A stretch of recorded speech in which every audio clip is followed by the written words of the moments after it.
আসসালামু আলাইকুম এভরিওয়ান, কেমন আছেন সবাই? আজকে একসঙ্গে ২ টা সহজে নাস্তার রেসিপি আপনাদের সঙ্গে শেয়ার করব। আশা করি রেসিপি দুটো আপনাদের সবার কাছে ভালো লাগবে। যদি ভালো লাগে একটি লাইক দেওয়ার অনুরোধ রইল। আমার ১ম রেসিপি হচ্ছে আলুর মিনি সিঙ্গারা। তো চলুন কথা না বাড়িয়ে ভিডিওটি শুরু করা যাক। আচ্ছা, ১ম এ দিয়ে দিচ্ছি ২ কাপ পরিমাণ ময়দা। আর এইখানে আপনারা চাইলে ময়দার বদলে আটা ব্যবহার করতে পারবেন। স্বাদ অনুযায়ী লবণ, পরিমাণ মতো কালো জিরা, এটা অপশনাল, আপনারা চাইলে দিতে পারেন, না চাইলে স্কিপ করতে পারেন। ১ টেবিল চামচ পরিমাণ সয়াবিন তেল। এবার সবকিছু একসঙ্গে ভালো করে মিশিয়ে নিতে হবে। এমনভাবে মিশিয়ে নিতে হবে যেন ময়দাটা একদম ঝরঝরা হয়। তো আপনারা দেখতেই পাচ্ছেন আমার ময়দাটা কতটা ঝরঝরা হয়েছে। এবার দিয়ে দিচ্ছি পরিমাণ মতো নরমাল পানি। আর পানিটাকে আমি একসঙ্গে এড করব না। অল্প, অল্প করে দিতে থাকবো আর মাখিয়ে ডো তৈরি করে নেব। ডোটাকে একটু সময় নিয়ে মথে নিতে হবে। এতে করে সিঙ্গারাগুলি অনেক বেশি মুচমুচ হবে। আবারও সামান্য পরিমাণ পানি দিয়ে দিচ্ছি। তো ডোটাকে একটু সময় নিয়ে আমি মথে নিচ্ছি, যতক্ষণ না পর্যন্ত একদম সফট ডো হচ্ছে। আমার ডোটা মথে নেওয়া হয়ে গিয়েছে। এইবার ১০ মিনিটের জন্য রেস্টে রেখে দিচ্ছি। তো ভালো করে আমি ডোটাকে ঢেকে দিচ্ছি যেন ভিতরে বাতাসটা বেরিয়ে না যায়। ১০ মিনিট রাখার ফলে ডোটা একদম সেট হয়ে যাবে। তো এরই ফাঁকে আমি আলুর পুর তৈরি করে নিচ্ছি। ১ টেবিল চামচ পরিমাণ সয়াবিন তেল, দিয়ে দিলাম আস্ত জিরা ফোড়ন। এবার জিরাটাকে ভালো করে ভেজে নিতে হবে। এই পর্যায়ে দিয়ে দিচ্ছি পরিমাণ মতো পেঁয়াজ কুচি। আচ্ছা, এই পর্যায়ে পেঁয়াজটাকে একদম লালচে কালার করে ভেজে নিতে হবে। এতে করে আলুর মধ্যে ভালো একটা স্মেল পাওয়া যাবে। তো এই পর্যায়ে দিয়ে দিচ্ছি পরিমাণ মতো আদা পেস্ট, রসুন পেস্ট পরিমাণ মতো। এবার মশলাটাকে ভালো করে ভেজে নিতে হবে। এতে করে মশলার যে কাঁচা গন্ধ আছে সেটা চলে যাবে। এবার দিয়ে দিচ্ছি পরিমাণ মতো কাঁচা মরিচ কুচি। মরিচের পরিমাণটা যার যার ইচ্ছে অনুযায়ী দিতে পারেন। পরিমাণ মতো গরম মশলা পাউডার, সামান্য হলুদ গুঁড়া, মরিচ গুঁড়া পরিমাণ মতো, স্বাদ অনুযায়ী লবণ। এবার আবারও সবকিছু একসঙ্গে ভেজে নিচ্ছি। তো আমি মশলাটাকে ভালো করে ভেজে নিয়েছি। এই পর্যায়ে দিয়ে দিচ্ছি সিদ্ধ করে রাখা আলু। আর আলুগুলিকে আমি হালকা গরম থাকা অবস্থায় ভেঙে নিয়েছি। এতে করে আলুটা আর বেশি একটা আঠালো হবে না। এবার মশলার সঙ্গে ভালো করে নেড়েচেড়ে আলুটাকে ভেজে নিতে হবে।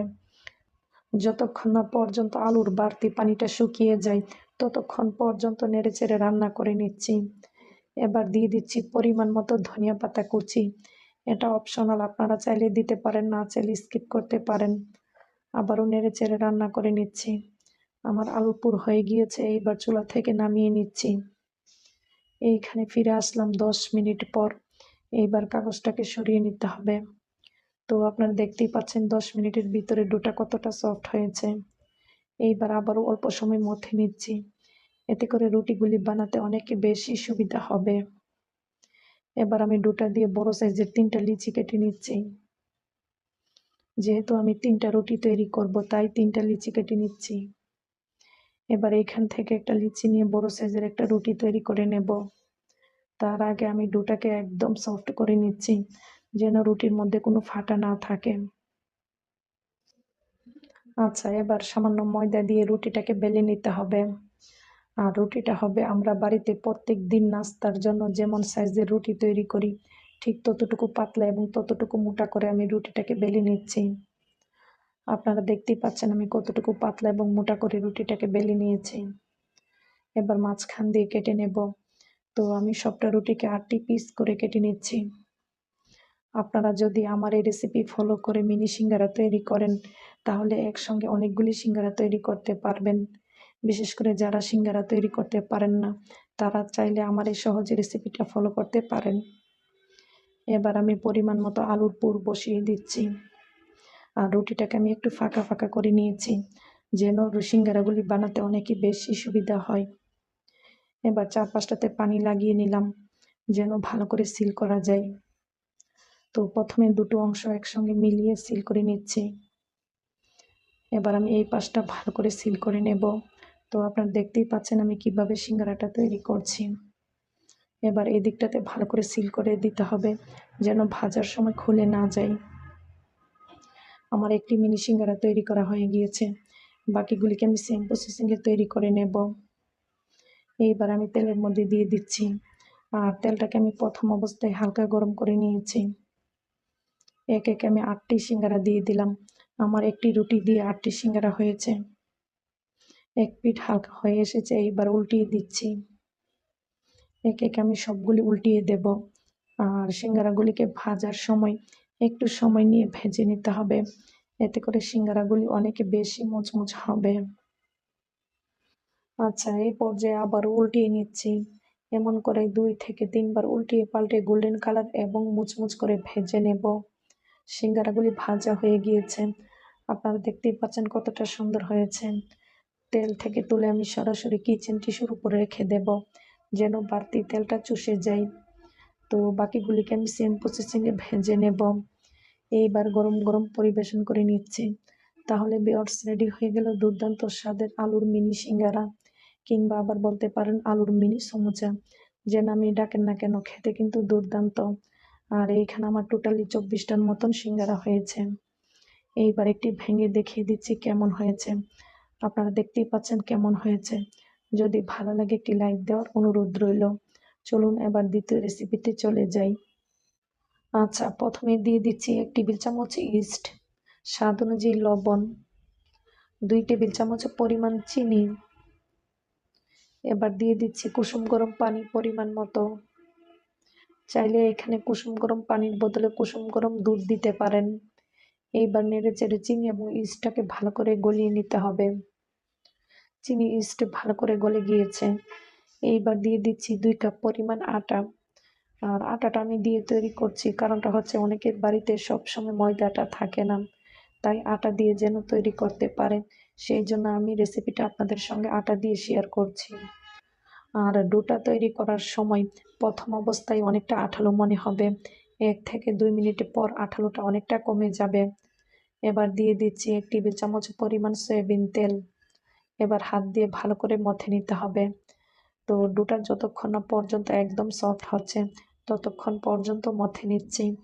আর ডো যত বেশি সফট হবে আপনার পাউরুটিটা তত বেশি তুলতুলে নরম হবে। আমার ডোটা আমি ভালো করে মথে নিয়েছি। এইবারে 1 ঘন্টার জন্য রেস্টে রেখে দিচ্ছি। এবার ভালো করে রেপিং করে নিতে হবে যেন ভিতরের বাতাসটা বেরিয়ে না যায়। আর এই বাটিটাকে যেহেতু এখন শীতের দিন, সেই জন্য রান্নাঘরের চুলার পাশে তাপে রেখে দেব, কিংবা সূর্যের তাপে। ফিরে আসলাম 1 ঘন্টা পর। তো আপনারা দেখতেই পাচ্ছেন আমার ডোটা ফুলে একদম ডবল হয়ে গিয়েছে। আপনাদের খেতে সময়টা কম বেশি লাগতে পারে। এবার আমি ডোটাকে তুলে বুড়ে নিয়ে নিচ্ছি। আর ডোটা কতটা সফট হয়েছে আপনারা দেখেই বুঝতে পারছেন। এবার সামান্য ময়দা ছড়িয়ে দিচ্ছি। এবার ভালো করে আটাটাকে আমি ডোর উপরে লাগিয়ে নিচ্ছি। এবার এরকম করে টেনে টেনে একটা বড় সাইজের বল তৈরি করে নেব। তো আপনারা দেখতেই পাচ্ছেন আমি কিভাবে টেনে টেনে বলটা তৈরি করে নিচ্ছি। এবার ভালো করে সিল করে দিতে হবে যেন ভিতরে বাতাসটা বেরিয়ে না যায়। এবার যে পাত্রের মধ্যে আমি বসিয়ে দেব সেই পাত্রের মধ্যে একটা কাগজ দিয়ে দিচ্ছি। এইখানে সামান্য সয়াবিন তেল ব্রাশ করে নেব যেন রুটিটা ইজিলি ভাবে উঠে আসে। আর তেলটা কিন্তু অবশ্যই দিতে হবে, তা না হলে কিন্তু মোল্টের মধ্যে রুটিটা লেগে যাবে। এবার আমি মোল্টের মধ্যে বলটা বসিয়ে দিচ্ছি। তো আমি এবার 10 মিনিটের জন্য রেস্টে রেখে দেব, এতে করে বলটা ফুলে একদম ডবল হয়ে যাবে। এবার ঢেকে রেখে দিচ্ছি। আপনারা চাইলে যে কোনো কাপড় দিয়ে ঢেকে রেখে দিতে পারেন, আমি টিস্যু পেপার দিয়ে ঢেকে রেখে দিলাম। আচ্ছা, এখানে একটা রুম টেম্পারেচারে থাকা ডিমের কুসুম নিয়েছি, দিয়ে দিচ্ছি সামান্য পাউডার মিল্ক। এইবার ভালো করে মিশিয়ে নিতে হবে। চাইলে এখানে পাউডার মিল্কের পরিবর্তে গরুর দুধ দিতে পারেন সামান্য পরিমাণ। ফিরে আসলাম 10 মিনিট পর। আপনারা দেখতেই পাচ্ছেন ডোটা ফুলে একদম মোলটা ভরে গিয়েছে। এইবার ডিমের কুসুমটাকে ব্রাশ করে নিচ্ছি, এতে করে পাউরুটির উপরে সুন্দর একটা কালার আসবে। আপনারা যদি আমার এই রেসিপিটা ফলো করেন তাহলে আপনাদের পাউরুটির উপরেও সুন্দর একটা কালার আসবে। দিয়ে দিচ্ছি সামান্য পরিমাণ সাদা তিল, এটা অপশনাল, আপনারা চাইলে দিতে পারেন, না চাইলে স্কিপ করতে পারেন। এইবার আমি বেক করে নিচ্ছি। আচ্ছা, এখানে চুলার আঁচ মাঝারি রেখে পাতিলটাকে 5 মিনিট প্রিহিট করে নিয়েছি। এইবার রুটির মোলটাকে বসিয়ে দিচ্ছি। এবার 30 মিনিটের জন্য রুটিটাকে বেক করে নেব। তার জন্য আমি রুটিটাকে ভালো করে ঢেকে নিচ্ছি, যেন ভিতরের বাতাসটা বেরিয়ে না যায়। ফিরে আসবো 30 মিনিট পর। ফিরে আসলাম 30 মিনিট পর। আপনারা দেখতেই পাচ্ছেন রুটিটা কতটা পারফেক্ট হয়েছে। এইবার চুলা থেকে নামিয়ে ঠান্ডা করে নিচ্ছি। আচ্ছা, এই পর্যায়ে রুটিটাকে একদম ঠান্ডা করে নিয়েছি। এইবার মোল্ড আউট করে নেব। আপনারা চাইলে কিন্তু অল্প টাকা খরচ করে বাড়িতে চুলায় বাজারের মতন পাউরুটি বানাতে পারেন। আর রুটির নিচের দিকটা কতটা দবদবে সাদা হয়েছে আপনারা দেখেই বুঝতে পারছেন।